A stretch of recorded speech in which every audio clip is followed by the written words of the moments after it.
오늘은 창세기 강의 11번째 시간으로 3장 22절로 4장 5절 말씀을 통해서 여자의 후손을 바라보는 믿음의 신앙이라는 제목으로 말씀을 전하며 주신 은혜를 함께 받고자 합니다. 오늘 본문은 범죄한 아담과 하와에게 다시 회복할 것에 대한 약속의 말씀과 이에 대한 증거로 가죽옷을 입히신 후 에덴 동산을 떠나가게 한 이야기와 인류의 첫 후손인 가인과 아벨이 보인 신앙에 대한 이야기를 기록한 말씀입니다. 오늘 본문 22절은 이렇게 시작되고 있습니다. 여호와 하나님이 이르시되 보라, 이 사람이 선악을 아는 일에 우리 중 하나같이 되었으니 그가 그의 손을 들어 생명나무 열매도 따먹고 영생할까 하노라 하시고, 보라, 이 사람이 선악을 아는 일에 우리 중에, 즉 삼위 하나님을 이야기합니다. 우리 중에 하나같이 되었으니, 이 말씀은 실상 그들이 하나님같이 되었다는 것을 이야기하는 말씀이 아니죠. 선악과를 먹는 날에 하나님과 같이 되어 선악을 알게 된다라고 유혹한 사단의 말에 속아 먹지 말라는 하는 명령을 버리고 결국 따먹지 말아야 하는 선악과를 따먹은 죄를 범한 행위에 대한 하나님의 한탄조의 말씀입니다. 하나님의 명령을 거역하고 선악과를 따먹기 전까지는 인간은 죄와 악이 무엇인지 그들은 전혀 몰랐습니다. 이것이 본래 창조의 목적이었습니다. 그런데 창조주 하나님의 명령을 피조물이 거역함으로 말미암아 영원히 몰라야 할 죄와 악이 무엇인지 그들은 알게 되었습니다. 그래서 하나님같이 되려는 교만으로 인해 불순종으로 말미암아 창조주 하나님의 기대가 여지없이 무너지고 말았습니다. 그것에 대한 그들의 범죄 행위에 대한 한탄의 말로 이렇게 말씀하신 것입니다. 선악과를 따먹고 죽음의 경고를 받은 이들이 취할 다음의 단계는 자동적으로 무엇이겠습니까? 가죽옷을 만들기 위해 짐승이 죽는 것을 통해서 이들은 죽음이 무엇인지를 목격한 자들입니다. 이런 죽음을 피하고 싶은 마음이 그들 속에 생기는 것은 당연할 것입니다. 먹는 날엔 정령 죽으리라, 흑인이 흙으로 돌아갈 것이라는 이야기와는 다르게 죽음이 무엇인지 자기들 눈앞에서 뚜렷하게 본 그들이었기에 그들은 당연히 생명나무의 열매를 먹고 영원히 살고 싶었던 것, 당연한 충동이었을 것입니다. 그래서 생명나무의 열매를 먹으려고 하지 않았겠습니까? 그래서 그가 그의 손을 들어 생명나무 열매도 따먹고 영생할까 하노라 하시고, 하나님께서 이렇게 아셨다는 것이죠. 만일 죄로 말미암아 하나님과 단절된 상태로 죄악 가운데서 죄의 열매인 아픔과 상처와 슬픔과 고통과 늙음과 연약함이 떠나지 않는 이런 삶에서 생명나무인 과일을 먹고 영원히 산다라고 한번 상상해 보십시오. 어떨까요? 너무 괴로워도, 너무너무 몸이 아파도, 너무너무 힘들어 죽고 싶어도 죽을 수 없이 영원히 살아야 하는 그 상황과 그것도, 여러분, 이 영혼은 결국 저주입니다. 우리가 지금 같은 이 몸으로 영원히 산다면 얼마나 좋겠어요. 여러분, 치매 걸린 몸으로 영원히 산다라고 여러분 상상해 보십시오. 죄의 결과로 온 질병들 아닙니까? 여러분, 지금 종합병원에 있는 그 모습으로 영원히 산다라고 해보십시오. 저주입니다. 죄송한 표현입니다. 장애인으로 영원히 산다라고 생각해 보십시오. 너무 힘듭니다.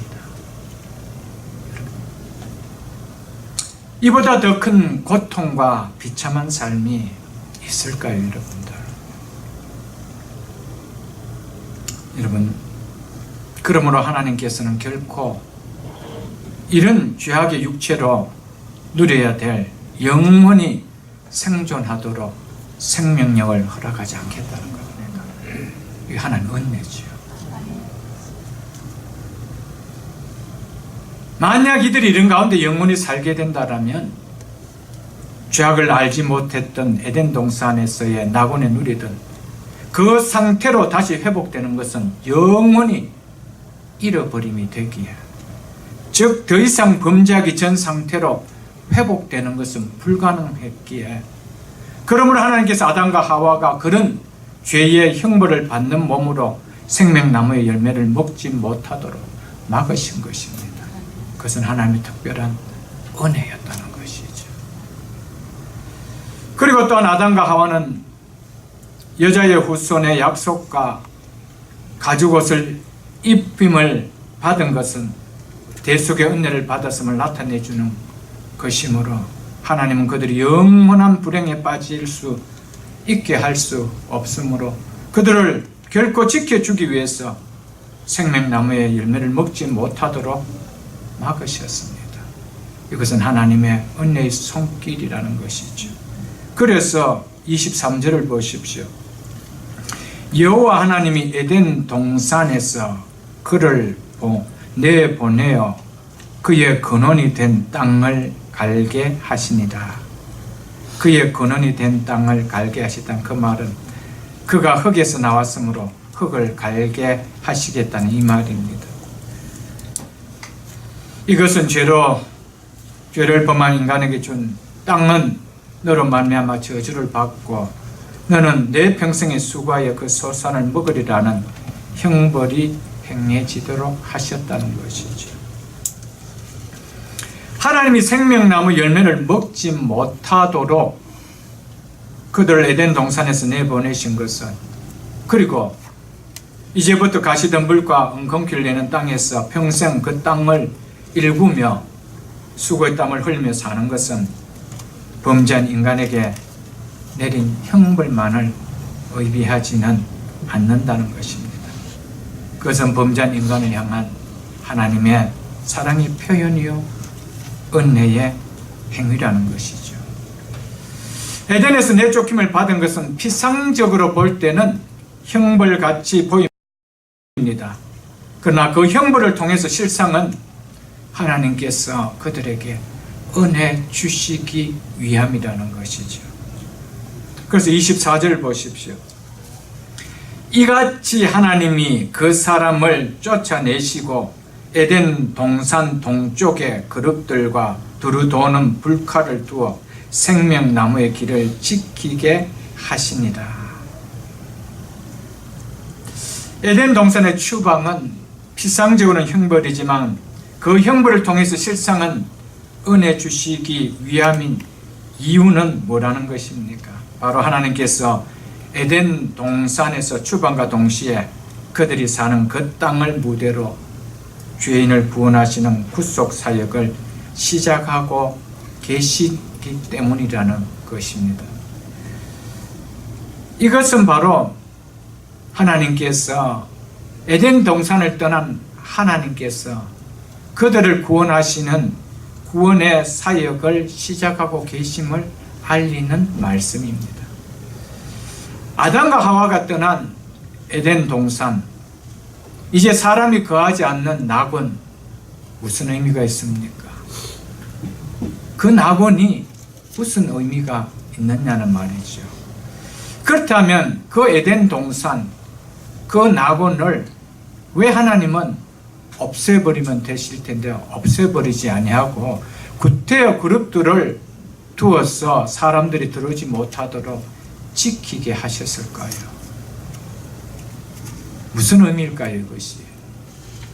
이것은 다시 범죄한 인간에게 생명나무가 있는 잃어버린 에덴의 낙원을 돌려주시겠다는 말씀입니다. 에덴 동산 동쪽에 그룹들과 두루 도는 불칼을 두어 생명나무의 길을 지키게 하시니라. 언제 막혔던 에덴 동산의 동쪽이 열렸음을 상징적으로 보여주는 것이 무엇일까요? 여기 보면 에덴 동산의 동쪽에 그룹들을 두시고 아담과 하와가 들어오지 못하도록 막으셨다라고 이야기했습니다. 근데 성경은 이 동쪽에 문을 닫으시고 들어올 수 있도록 문을 여셨던 말씀이 나옵니다. 그것은 바로 성막의 이야기입니다. 출애굽기 25장 8절에 보면은 내가 그들 중에 거할 성소를 그들을 위하여 나를 위하여 지으라고 하나님은 친히 모세에게 명했습니다.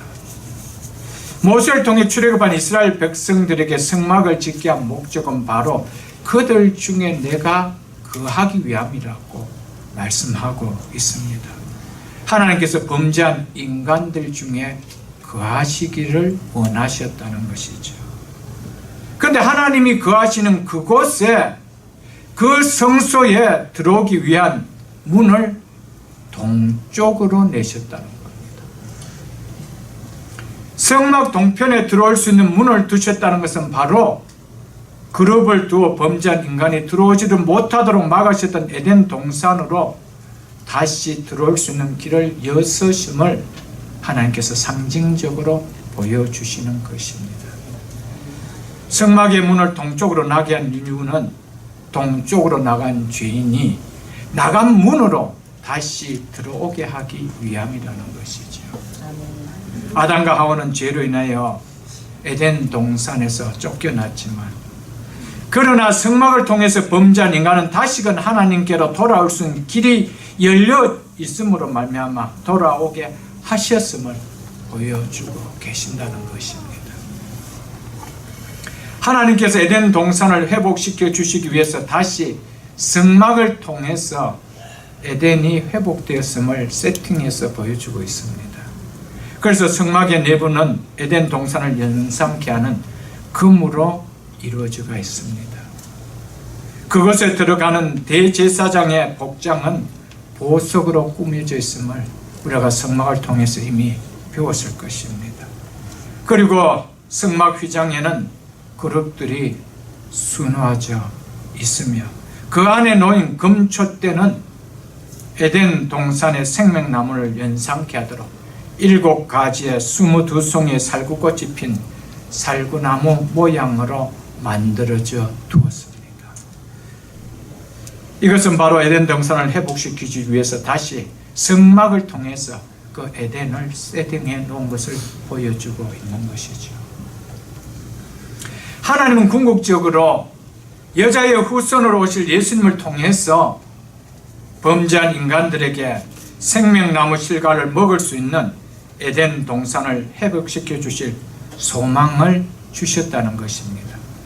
그래서 요한계시록 2장 7절을 여러분 한번 펴보십시오. 요한계시록 2장 7절입니다.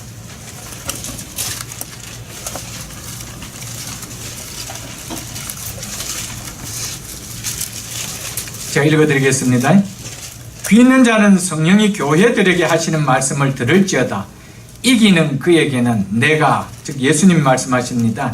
내가 하나님의 낙원에 있는 생명나무의 열매를 주어 먹게 하리라 라고 말씀하셨습니다.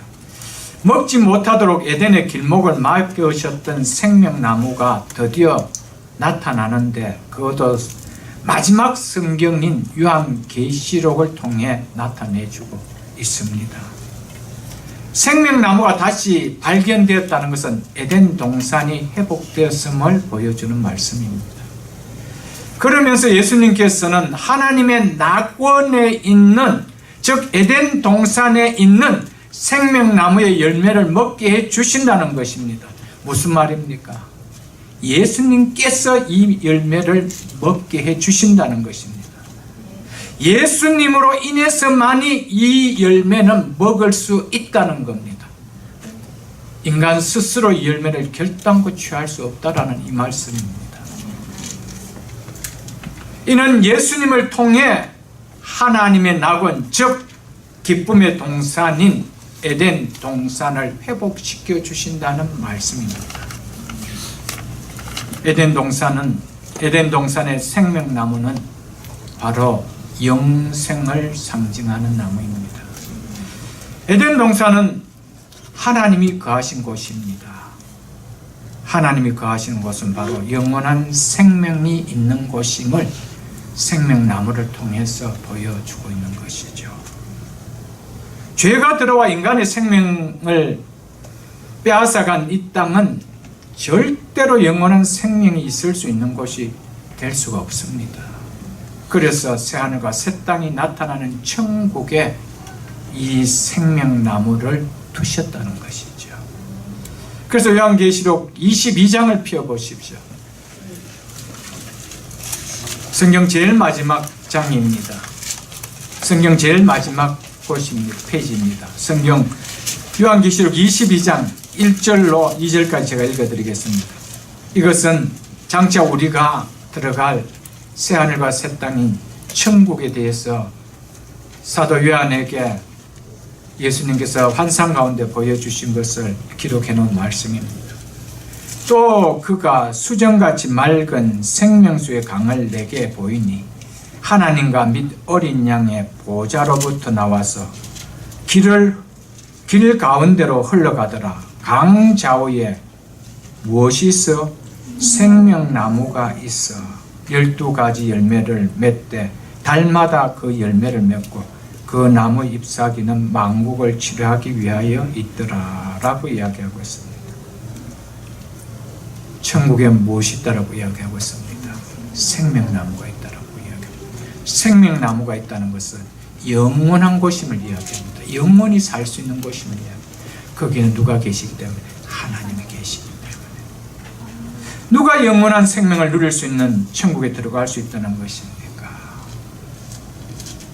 죄의 값이 다 지불된 더 이상 죄인이 아닌 자만이 들어갈 수 있습니다. 죄인은 결단코 에덴 동산에 들어갈 수가 없습니다. 그리고 그 생명나무를 따먹을 수가 없습니다. 그래서 막으셨습니다. 죄가 없는 자만이, 죄의 값이 다 지불된 자만이 들어갈 수 있는 것이 천국이죠. 그래서 죄가 보이지 않도록 가죽옷으로 예표된 예수 그리스도의 옷을, 하나님의 의의 옷을 입은 자만이 그곳에 들어갈 수 있다는 것입니다. 그래서 22장 14절을 이어서 보십시오. 자기 두루마기를 빠는 자는 복이 있으니 이는 그들이 생명나무에 나아가며 문을 통하여 성에 들어갈 권세를 받으려 합니다. 천국으로 예표된 새 예루살렘 성을 이야기하고 있죠. 이 성에 들어갈 권세는 구속받은 하나님의 백성들만이 들어갈 수 있는 것을 이야기합니다. 자, 그런데 여기에서 누가 생명나무에 나아갈 수 있다라고 이야기하고 있습니까? 자기 두루마리를 빠는 자들. 이 말이 무엇인지 7장 14절을 펴보십시오. 요한계시록 7장 14절을. 내가 말하기를 내 주여 당신은 아시나이다 하니 그가 나에게 이르되 이는 큰 환난에서 나오는 자들인데, 즉 큰 환난에서 이기고 나오는 자들인데 어린 양의 피에 그 옷을 씻어 희게 하였느니라. 어린 양의 피에 그 옷을 씻어 희게 하였느니라. 이것을 가리켜서 자기 두루마리를 빠는 자를 이야기합니다. 전적으로 어린 양이신 예수 그리스도의 보혈의 속죄의 피로 구속받은 자를 이야기하고 있습니다. 이 자들이 누구라는 겁니까? 자기 두루마리를 빠는 자들이라는 것이죠. 이 자들이 생명나무가 있는 천국에 들어갈 권세를 받았기 때문에 이 자들을 가리켜서 복이 있다라고 이야기하고 있습니다. 한 군데 더 펴보십시오. 3장 5절을 펴보십시오. 요한계시록 3장 5절.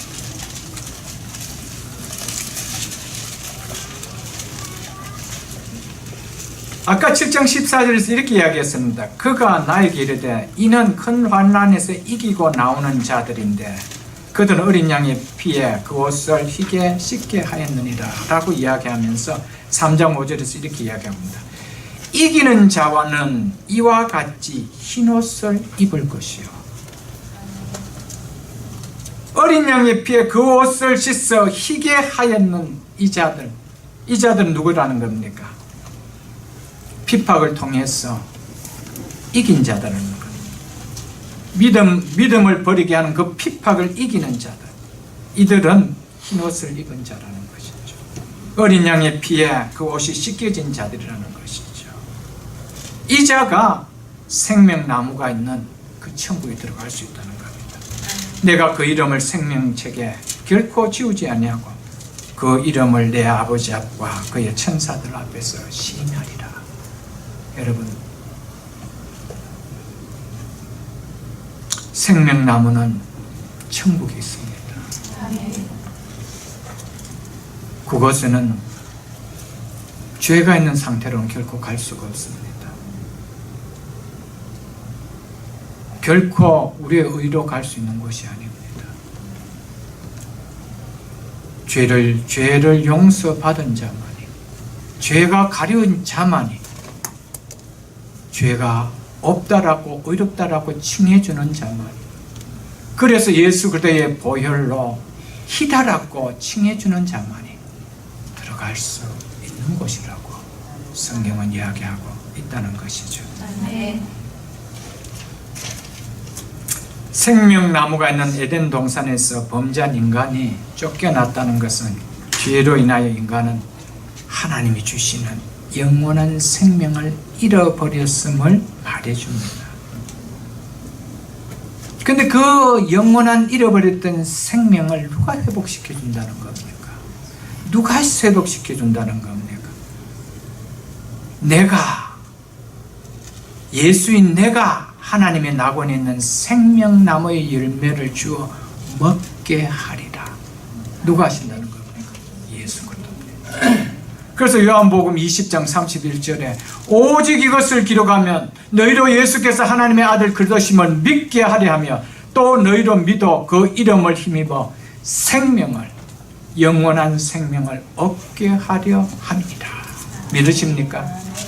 누구를 통해서만, 누구를 믿음으로 말미암아 영원한 생명을 얻을 수 있다고 말합니까? 예수 그리스도.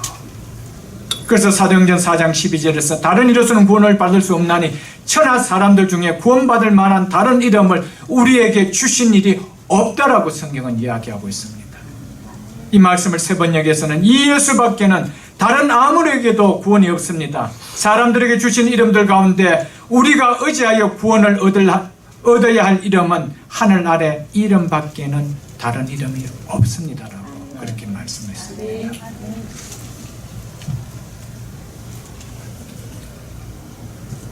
오직 여자의 후손인 예수 그리스도가 이 땅에 오셔야만이 궁극적인 잃어버린 생명의 나무가 있는 낙원에 우리를 들어갈 수 있도록 회복시켜 주시는 것입니다. 예수님이 오신 목적은 생명나무의 열매를 먹게 해서 영원토록 하나님이 있는 영원한 나라에 살게 하기 위해서 이 땅에 오셨다는 사실을 우리는 기억해야 됩니다. 그러므로 예수를 믿는다는 것은요, 바로 이 에덴의 회복의 축복을 누리는 자입니다. 이 축복을 받은 자입니다. 여러분, 예수 믿는다는 것은요, 엄청난 축복입니다.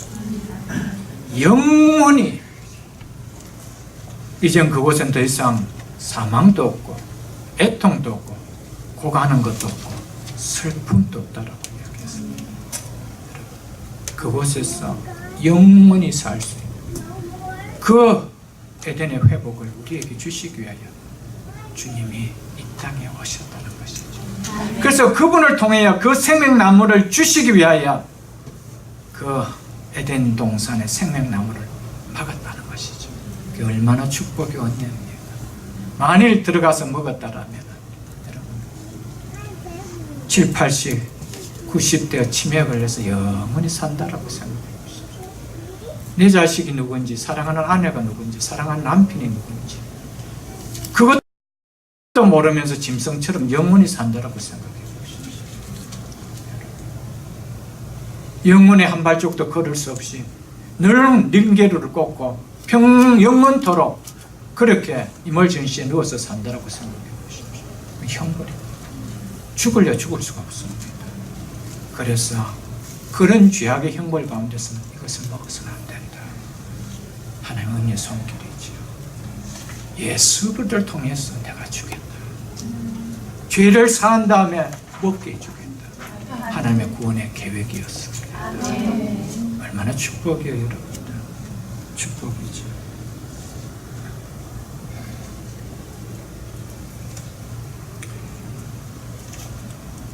다시 들어와 생명나무의 실과를 먹는 길은 가죽옷에 담긴 의미를 깨닫고 사는 것뿐이기에 한동안 모든 기쁨을 누렸던 에덴 동산을 떠나는 그들에게 에덴 동산의 귀하고 아름답고 좋은 것 많이 있었지만 그 어떤 것도 그들에게 주지 않고 오직 무고한 짐승을 잡아 가죽옷을 만들어 이 하나만 입혀주게 하시고 에덴을 떠나도록 하나님께서 하셨습니다. 하나님의 계획은 범죄한 그대로 에덴 동산에 있는 생명나무의 실과를 먹게 하는 것이 아니라 우리의 죄를 사해 주시는 여자의 후손으로 오실 예수 그들을 통하여 먹도록 하시는 것이었습니다. 그래서 궁극적으로 갈보리 동산을 통해서 에덴 동산으로 들어가는 길을 열게 하시는 것이 하나님의 계획이었다는 것이죠. 이것이 하나님의 구원의 지혜였습니다. 4장 1절에서는 에덴을 떠난 아담과 하와에 대한 첫 기록이 이제 나옵니다. 이것은 아기를 낳는 이야기며 또 에덴 동산을 떠난 인간의 생활과 모습이 어땠음을 보여주는데, 이는 아담과 하와가 난 이 지구상의 첫 1세대에 대한 이야기입니다. 4장 1절을 보십시오.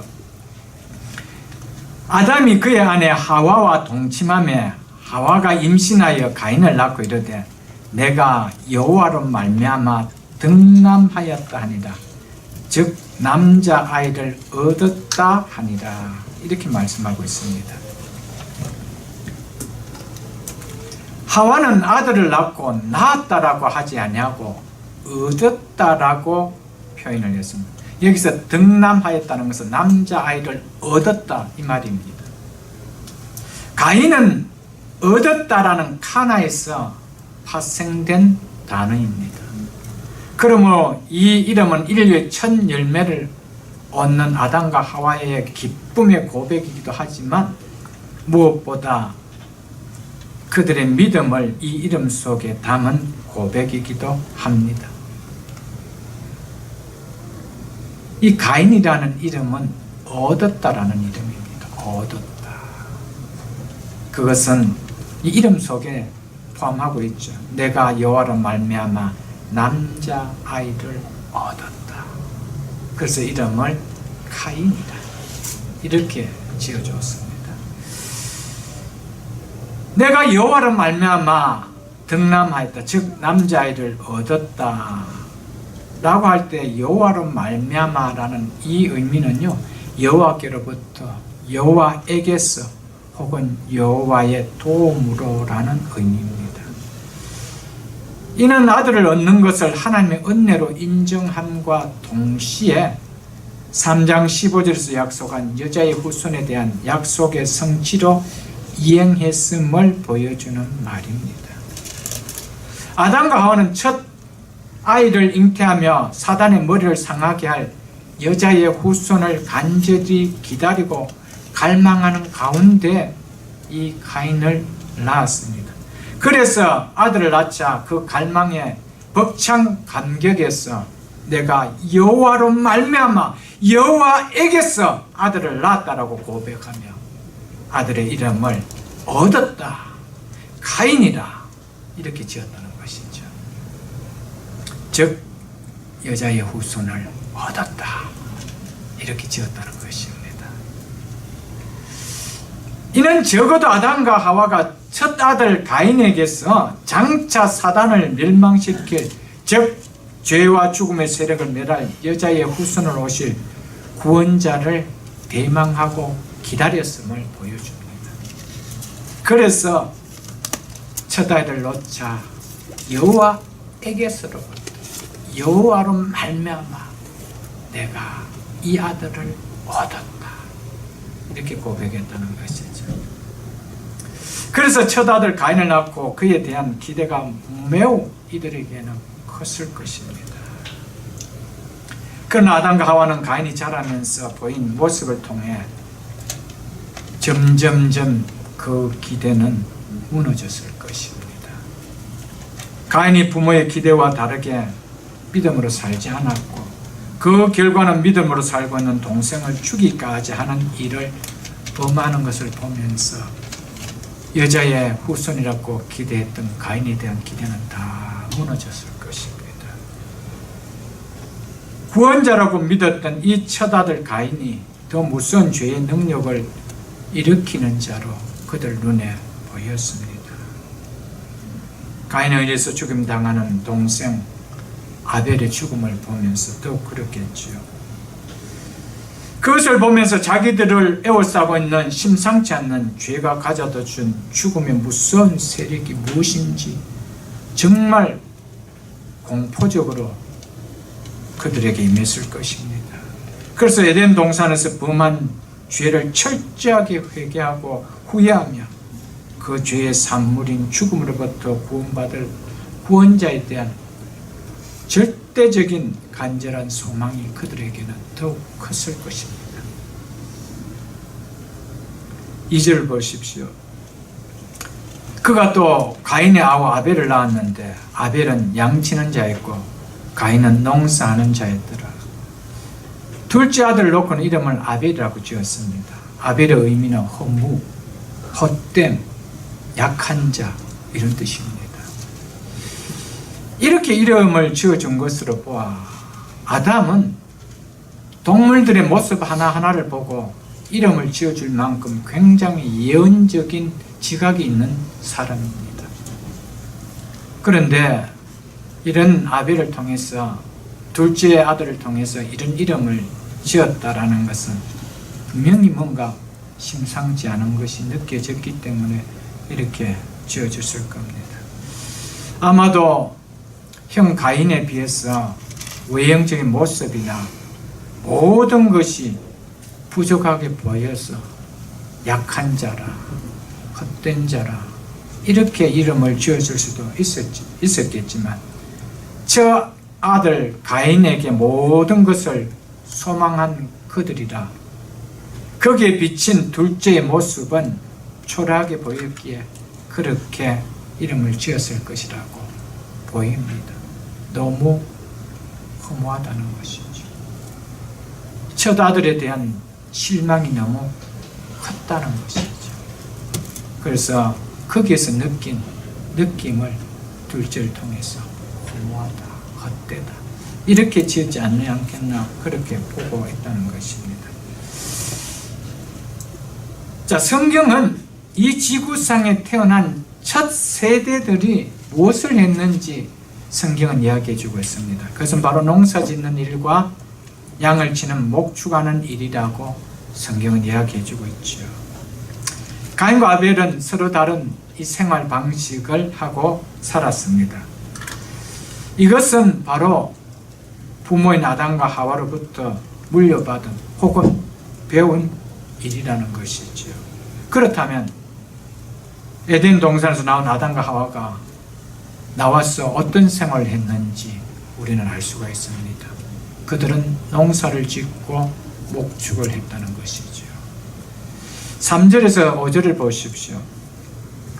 세월이 지난 후 가인은 땅의 소산으로 제물을 삼아 여호와께 드렸고 아벨은 자기도 양의 첫 새끼와 그 기름을 드렸더니 여호와께서 아벨과 그의 제물은 받으셨으나 가인과 그의 제물은 받지 아니하신지라. 이 말씀을 보면 많은 분들이 왜 하나님께서 가인의 제사, 즉 가인의 예배는 받으시고 아벨의 제사는 받지 않았는가 궁금도 하시고 그렇게 생각하고 있습니다. 그리고 이 말씀을 오늘날 예배의 한 모델로 삼는 말씀으로 보고 하나님께서 예배를 받고 받지 않는 것은 가인과 아벨이 드린 예물의 차이 때문이 아니고 하나님께 예배를 드린 그들의 마음 자세의 문제 때문이라고 많이 그렇게 설교들 하고 계십니다. 이것은 예배의 모델로 보여주시는 말씀이 아닙니다. 이것은 범죄한 인간이 하나님께 어떻게 나아갈 수 있는가, 이것을 알려주는 말씀입니다. 물론 예배라는 것은 하나님께 나아가는 것이죠. 이미 예수 그를 통해서 우리는 예배로 나오는 자입니다. 그러나 범죄한 이들에게 있어서, 첫 범죄한 이들에게 있어서 하나님께 나아가는 것이 과연 어떤 것인가, 이것을 본문을 통해서 보여주고 있는 메시지라는 것이죠.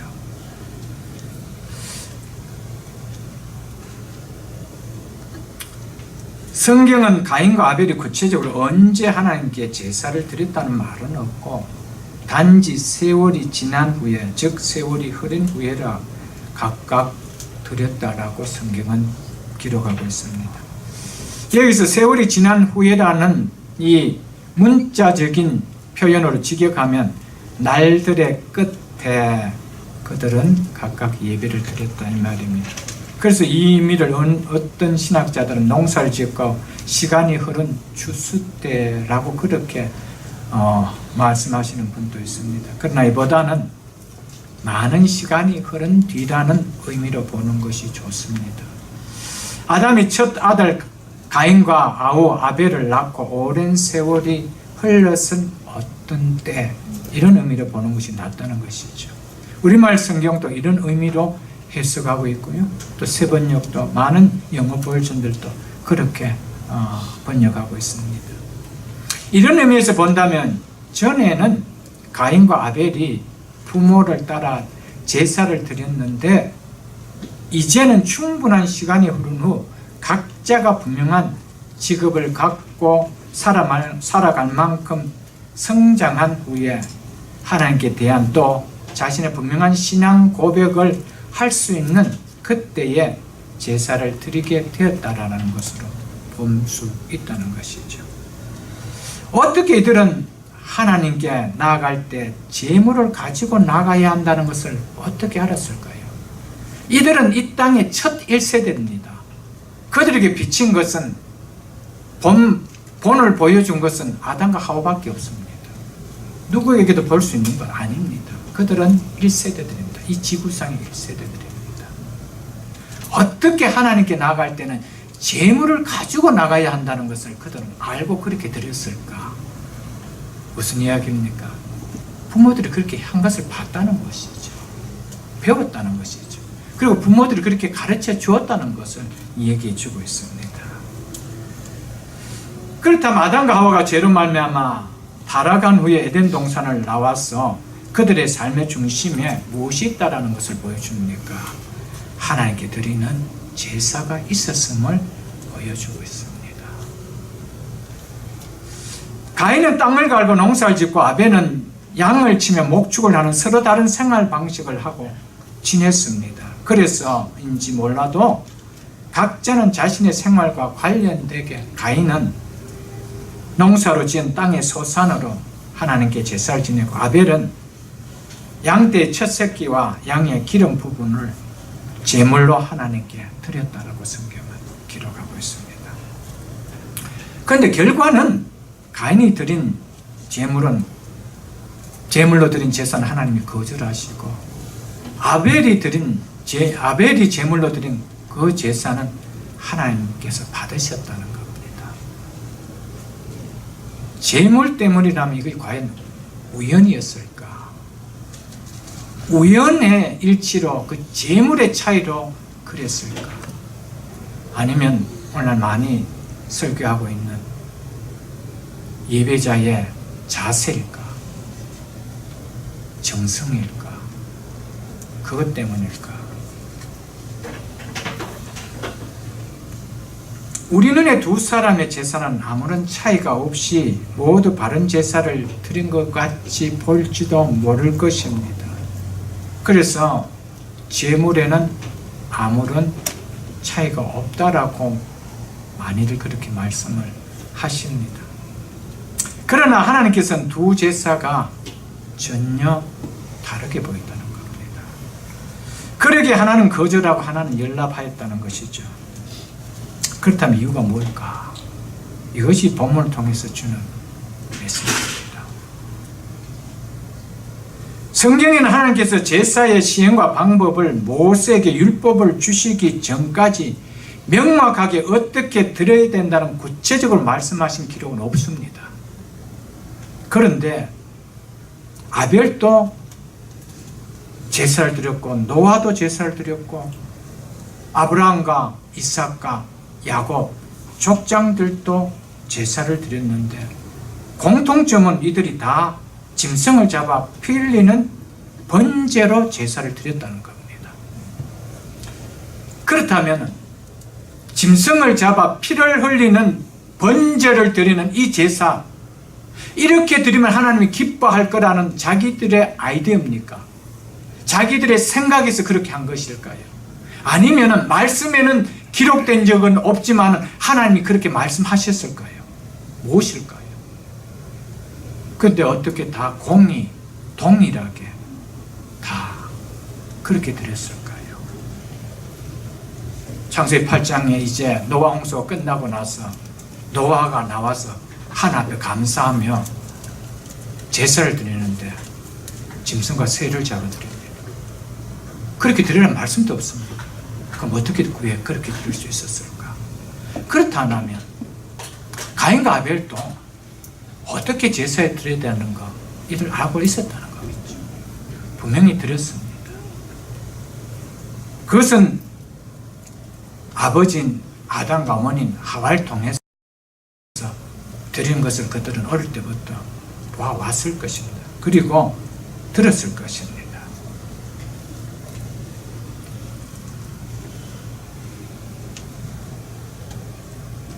그러므로 아담과 하와를 통해 하나님께 나갈 수 있는 제사가 무엇인지 우리는 말씀의 기록은 없지만 분명히 말씀하셨으라고 확신하여 여길 수 있습니다. 특별히 가죽옷을 쥐어 입은 행동으로 충분하게 하나님 아담과 하와에게 계시하셨다라고 보입니다. 그래서 많은 복음적 신학자들은 그것을 그렇다라고 보고 있습니다. 아담과 하와는 가인과 아벨을 키우면서 어떻게 하나님께서 우리를 창조하셨고 또 에덴 동산에서 우리가 어떻게 생활했으면 그것은 어떤 곳이었으며 왜 우리가 지금은 이렇게 에덴 동산에서 쫓겨나와서 땅을 갈며 땀을 흘며 이렇게 살게 됐는지, 그리고 범죄했지만 우리에게 주신 하나님의 약속은 무엇인지 그들에게 늘 이야기하지 않았겠어요, 여러분들? 부모들 세대, 6.25 전쟁을 치렀던 부모들 세대는 앉으면 그 이야기 하는 거 아닙니까? 해방을 맞이했던 세대들은 자녀들이 앉으면 그 이야기 합니다. 당연히 에덴 동산에 있었던 이야기, 그 자녀들에게 당연히 했을 거 아니겠어요? 그러면서 제사를 드리면서 이것은 이런 의미야 라고 했는 거 너무나 당연합니다. 여러분 같으면은, 만일 여러분과 저가 아담과 하와였다라면은 자녀들에게 그렇게 이야기 안 하고 그건 너희들 몰라도 돼 라고 그렇게 생활했겠습니까? 결코 아닐 것입니다. 아버지, 왜 제물은 그것을 드리죠? 왜 제물을 드려야 되죠? 왜 우리가 예배를 드려야 되죠? 제물은 인간이 범죄한 후에 나온 말입니다. 인간이 타락하기 전에는 재물이 없었습니다. 타락을 해내서, 범죄를 해내서 우리가 이렇게 드리는 거야. 이야기 아니겠습니까? 성경은 많은 것을 덮고 있지만, 그러나 우리는 얼마든지 이거는 성경적으로 유추해 볼 수 있다는 것이죠. 그냥 없는 것을 만들어서 그냥 상상하자는 것이 아니죠, 여러분.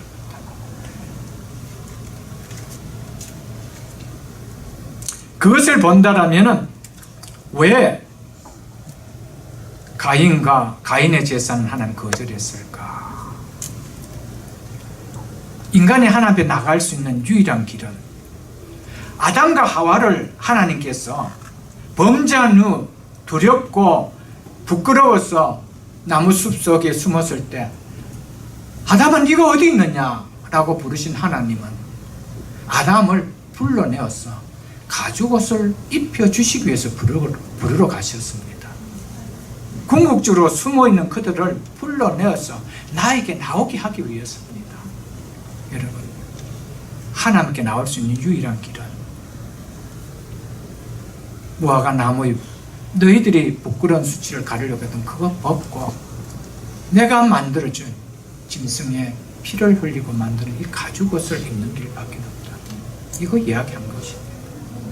그러므로 하나님 앞에 나아갈 수 있는 길은 속죄의 피를 가지고 오는 것, 이거 하나밖에 없다는 것이죠. 그 나벨은 이것을 가지고 나갔지만 가인은 이것을 거역했다는 것입니다. 그것을 받지 않았다는 것이죠. 땅의 소산이기 때문에 받지 않았다, 이 말 아닙니다. 그 재물 자체에 든 하나님 앞에 나갈 수 있는 의미를 잃어버렸다는 것이죠, 여러분들.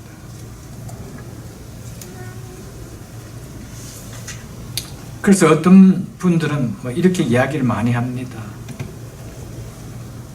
구약 레위기에 보면은 하나님 앞에 제사하는 것 중에 곡물로 드리는 소제가 있지 않습니까?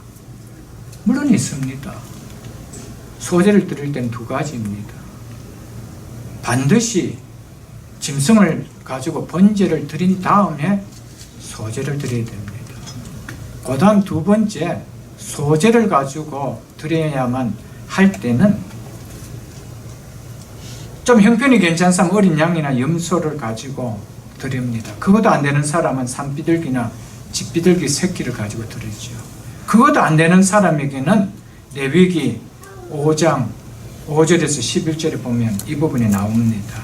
이것조차도 드릴 수 없는 경제적 형편이 어려워서 제사를 못 드리는 경우가 있다라면 그렇게 해서는 안 되기 때문에 예외적으로 곡물을 고운 가루에 빠져서 드릴 수 있도록 했습니다.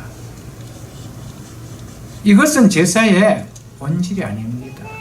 이것은 제사의 제물의 원칙은 피를 흘려 짐승을 드려야 되는데 이것조차 드릴 수 없다라면 라고 한 것에서 이야기 나온 겁니다. 그건 자꾸 이걸 이야기하고 있다는 것이죠. 그렇다면 가인이 그럴 형편이 못 됐는가? 그것만큼도 드릴 형편이 없어서 곡식을 드렸을까? 그게 아니라는 것이죠. 오늘 이 이야기는 정성의 문제 이야기가 아닙니다. 예배의 자세의 문제가 아닙니다. 범죄한 인간이 하나님께 나갈 수 있는 길이 뭔가, 이것을 가르쳐주는 본문입니다, 여러분들.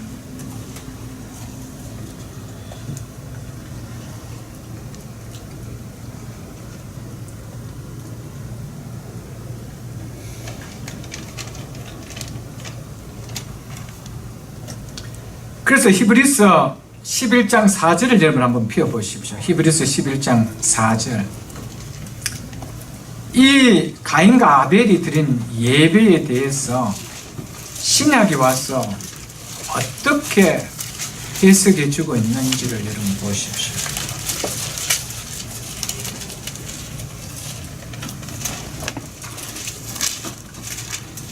믿음으로 아벨은 11장 4절입니다. 믿음으로 아벨은 가인보다 더 나은 제사를 하나님께 드림으로 의로운 자라 하시는 증거를 얻었으니 하나님이 그 예물에 더하여 증거하심이라. 그가 죽었으나 그 믿음으로써 지금도 말하느니라. 히브리서 기자는 아벨의 제사가 가인의 제사보다 나은 것이 뭐라고 이야기하고 있습니까? 믿음이라고 이야기하고 있습니다. 믿음으로 아벨은 가인보다 더 나은 제사를 드렸다라고 이야기하고 있습니다. 정성이 아닙니다. 마음이 아닙니다.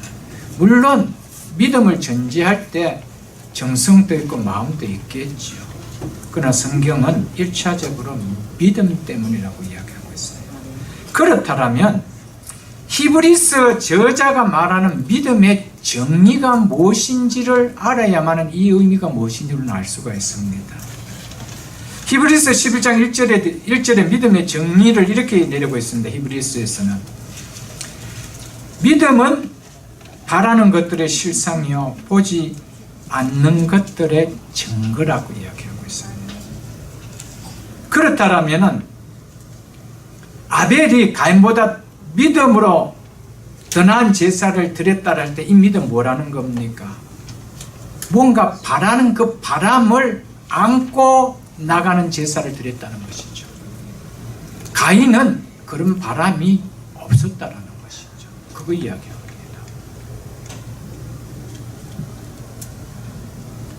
무엇을 바랬습니까? 죄에서, 이 죽음에서 구원해줄 여자의 후손, 그 후손만이 우리를 하나님 앞으로 나갈 수 있게 해줄 수 있는 그 믿음을 가졌다는 것이죠. 하나님 앞에 나갈 수 있는 유일한 길은 뭐라는 겁니까?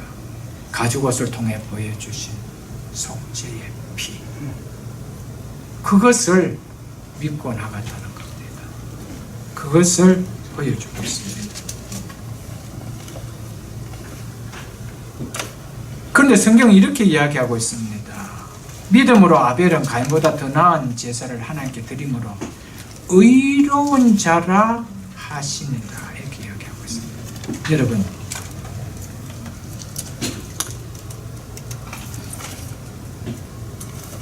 한번 여쭤보겠습니다.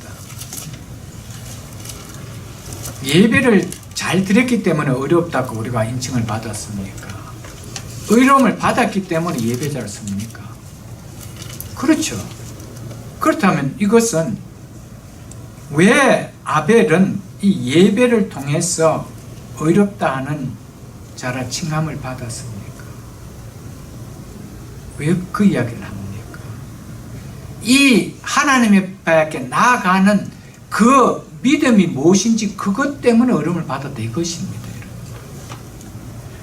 여러분, 세상에 의인이 있나요? 여러분, 의인이 없습니다. 아무도 의인이 없습니다. 의롭다라고, 의로운 자라고, 의인이라고 칭해줄 수 있는 분은 의로우신 하나님 한 분밖에 없습니다.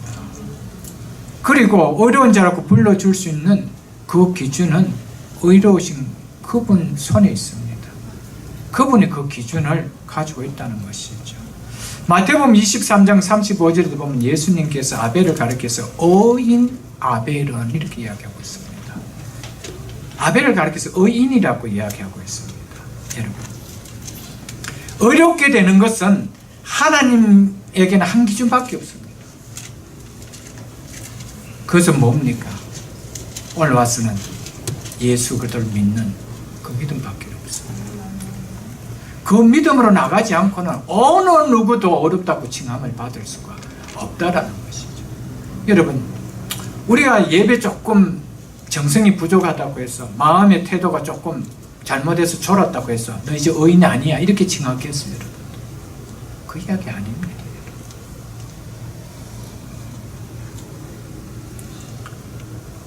어떤 자가 의로운 자로서 장차 생명나무에 그 실과를 먹을 수 있는 에덴에 들어갈 수 있느냐, 이거 이야기해 준 이야기지, 예배 이야기의 개념이 아니라는 것이죠.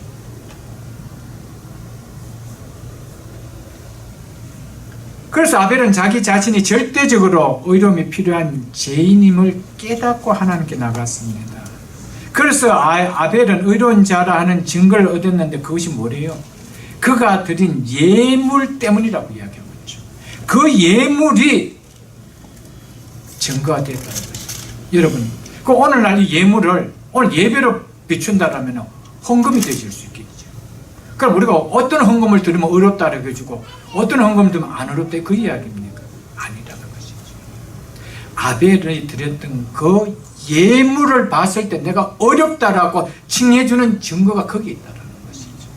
그것이 뭐라는 겁니까? 양으로 드렸나? 짐승을 희생제물로 드렸나? 그 길만에 하나님의 앞에 피 흘림 없이는 하나님 앞에 나갈 수 없다는 그것을 보고 그 제물을 보고 어이롭다라고 칭해줬다는 것이죠.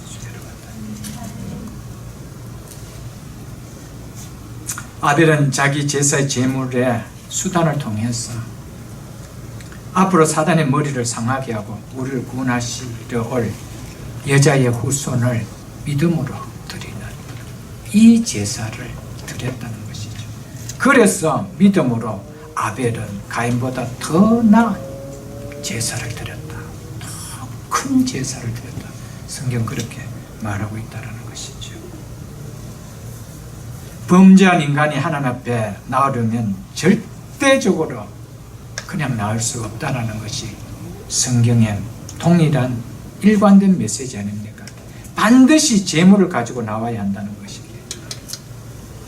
제물은 제사의 필수 요소요 절차라는 겁니다. 오늘 우리가 예배를 드리는 헌금을 가지고 나와야 한다라는 이런 의미, 아까도 말씀을 드렸지만 아닙니다. 피 흘림 없이는 죄사함이 없느니라는 말씀처럼 제물은 피를 위한 것이라는 것이죠. 하나님께 나아갈 때 제물을 가지고 나아가는 것은 범죄한 인간이 스스로 죽음의 문제에서 구원받을 수 있는 존재가 아니라는 것을 내가 인식하고 나간다는 겁니다. 범죄한 인간이 구원받을 수 있는 유일한 길은 내 노력과 내 힘이 아닌 누군가 대신 희생해줘야 될 희생 제물이 있어야 된다는 것. 이거 믿음으로 나가는 거라는 것이죠. 죽음의 문제를 해결하기 위해서 그래서 하나님 앞에 제물을 가지고 그들 나와야 했습니다. 제물을 드리지 않고는 결코 하나님을 만날 수 없습니다. 그 제물은 반드시 동물이어야 한다는 것이죠. 짐승이어야 한다는 겁니다. 왜 제물이 짐승이어야 한다는 겁니까? 그것은 바로 생명이기 때문입니다. 생명을 가지고 나오기 때문에 이 생명이 내 생명을 대신한다는 것이죠. 이 믿음을 가지고 나온다는 것입니다.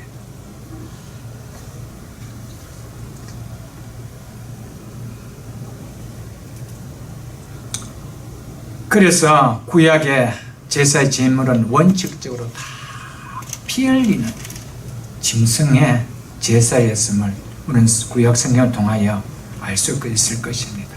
구약 제사는 실체를 보여주기 위한 그림자요 모형일 뿐입니다. 그래서 요한복음 1장을 여러분들 펴보십시오. 요한복음 1장. 요한복음 1장 29절을 제가 읽어드리겠습니다. 중요한 말씀입니다. 요한이 예수께서 자기에게 나오신 복을 했을 때 보라 세상 죄를 지고 가는 하나님의 어린 양이로다. 우리말 성경에는 중요한 단어가 하나 빠져가 있습니다. 하나님의 그 어린 양이로다. 하나님의 그 어린 양이다. 그가 빠져가 있습니다. 하나님의 그 어린 양이로다. 구약에서 이렇게 말하시면서 보여주신 바로 그 어린 양의 실체가 바로 이분 예수라는 것이죠. 그래서 구약에서 보면은 하나님 앞에 나갈 때 반드시 양을 잡아 나갔습니다. 하나님 앞에 나갈 수 있는 그 양의 그 실체가 오셨는데 그분이 바로 저분이라는 거예요. 그분이 누구라는 겁니까? 예수 그리스도라는 것이죠. 구약의 첫 번째 양은 어디 나옵니까? 오늘 본문인 아벨이 하나님께 드린 제사에서 나오죠. 두 번째는 창세기 22장 8절에 나옵니다. 아주 중요한 이야기입니다. 모리아 산으로 아버지 아브라함과 함께 이삭이 올라가면서 그 이삭의 아버지께 이렇게 이야기합니다. 아버지, 불과 나무는 있는데 번제할 어린 양은 어디 있습니까? 이렇게 물었습니다. 근데 한 번도 성경은 아브라함에게 너가 나에게 번제할 때 양을 잡아드리라 이렇게 말씀하신 적이 없습니다. 그런데 이 말씀을 보면은 아브라함은 하나님 앞에 번제를 드릴 때, 제사를 드릴 때 항상 양을 잡아드린 것을 이삭이 대변해 주고 있습니다. 그래서 그걸 늘 봤다는 것이죠. 그래서 아버지, 불과 나무는 있는데 번제할 어린 양은 어디 있습니까?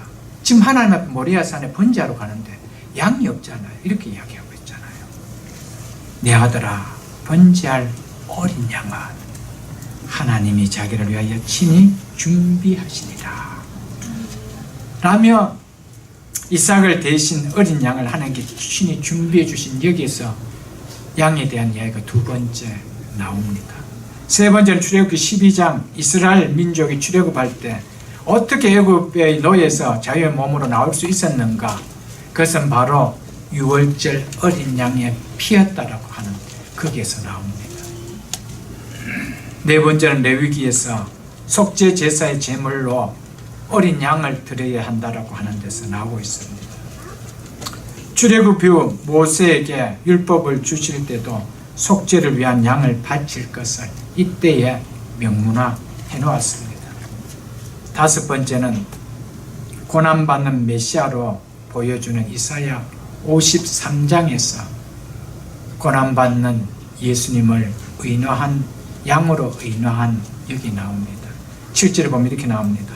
그가 곤욕을 당하여 괴로울 때도 그의 입을 열지 아니하였으며 마치 도수장으로 끌려가는 어린 양과 털 깎는 자 앞에서 잠잠한 양같이 그의 입을 열지 아니하였더라. 예수님에 대해서 양으로 의노시켜주고 있습니다.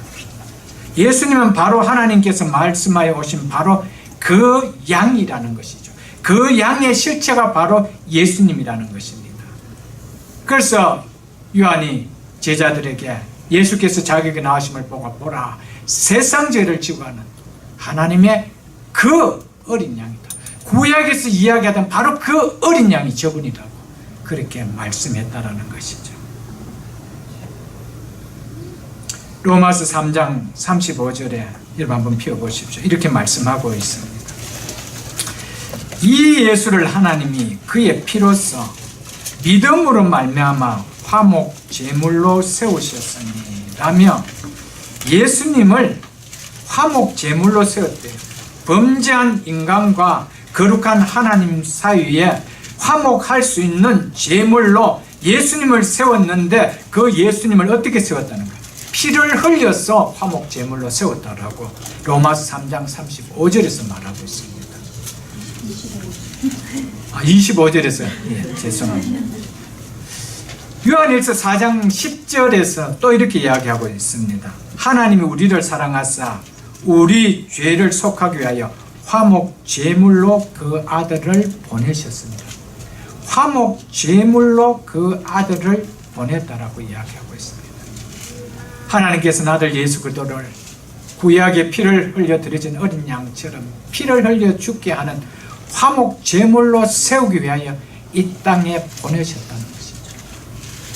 이 예수 그리스도의 화목 제물로 오신 이 십자가의 피 흘리며 공로 없이는 어느 누구도 하나님 앞에 나갈 수 없다라는 것을 아벨을 통해서부터 시작을 보여주었다는 것이죠.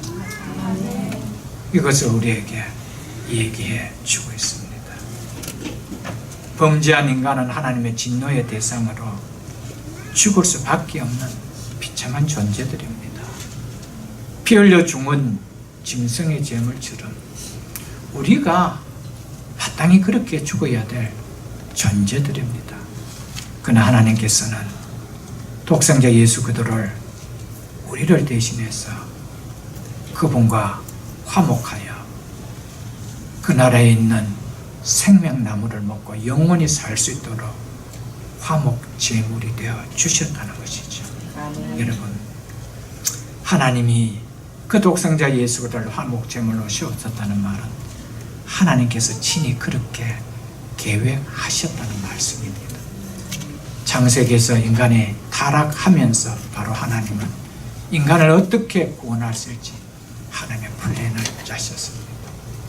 하나님의 구원의 계획은 너무 지혜롭습니다. 우리의 생각과 너무 다릅니다. 여러분, 만일 인간의 생각대로 범죄한 그 순간 영원히 살고 싶어서 선악과를 따먹었다라면 지금 그 모양이 어떨까요? 여러분, 영원히 이제는 우리에게 영양분을 에덴 동산에 있을 것 같이 그렇게 줄 수 있는 영양분은 없습니다.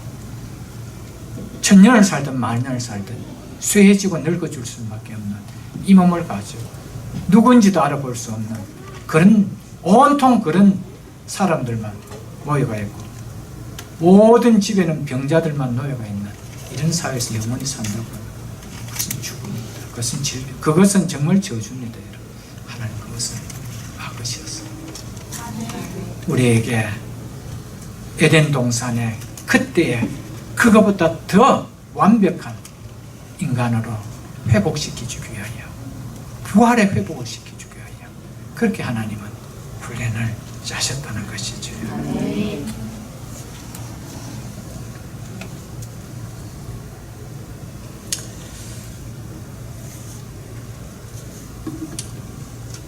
마지막 요한일서 3장 12절 한번 보고 말씀을 제가 맺겠습니다.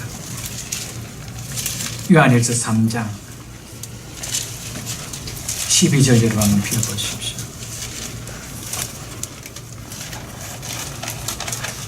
이렇게 사도 요한은 말씀하고 있습니다. 가인같이 하지 말라. 그는 악한 자에게 속하여 그 아우를 죽였으니 어떤 이유로 죽였느냐? 자기의 행위는 악하고 그의 아우의 행위는 의로움이다. 자, 어떤 이유로 죽였느냐? 자기의 행위는 악하고 여기까지만 했다라면은 동생을 죽인 행위 때문에 악하다라고 그렇게 볼 수 있겠잖아요.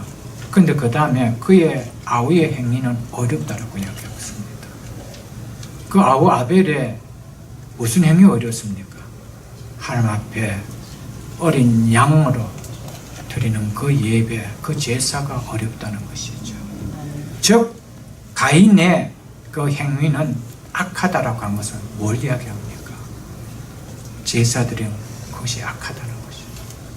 하나님의 의를 의지하지 아니하고 자기의 의를 가지고 하나님 앞에 나오려고 하면 그것이 악하다는 거예요. 여러분, 오늘 예수 그리스도 없이 착하게 살아서 나 하나님 나라에 갈 수 있다라고, 헤븐에 갈 수 있다, 그런 성경 가서 악하다라고 이야기합니다. 여러분, 그것만이 하나님 앞에 교만한 것이 없습니다. 여러분, 절대적으로 아벨과 같이 나는 내가 죽어야 되는데 내 대신 죽어야 될 어린 양, 이 대속의 피가 아니고는 하나님 앞에 나갈 수 없는 죄인입니다. 이 죽음을 내가 당해야 되는데 내 대신 이 어린 것이, 이 무고한 짐승이 죽음으로 말미암아 내가 하나님 앞에 나갈 수 있습니다. 이 믿음 아니고는 여러분 어느 누구도 하나님 앞에 나갈 수 없고 그것을 향해서 하나님은 악하다라고 할 수밖에 없습니다. 또 하나 우리가 여기에서 깨달아야 될, 받아야 될 중요한 메시지가 있다면 하나님 앞에 드리는 예배가 하나님 앞에 악하다라고 소리 들을 수 있다는 사실입니다. 우리는 예배 드리면 그것은 다 좋은 일이라고 생각할 수가 있는데 하나님은 하나님 앞에 드린 예배를 보고도 너는 나에게 악을 행했다라고 할 수 있다는 사실입니다. 여러분, 중요한 이야기입니다. 여러분, 십자가의 보혈 없이 내가 죄인됨을 죄인됨을 고백하고 예수 그리스도의 보혈의 은혜 없이 하나님 앞에 나올 수 없다라고. 이 마음 없이 나오는 거, 이건 결국 하나님 앞에 예배드리고도 악하다라고. 그 예배 속에 주어진 복은 절대 없습니다. 악한 자에게 주어지는 하나님의 복이 있다라면 그것은 하나님은 결코 모르신 분이 아니실 것입니다. 여러분.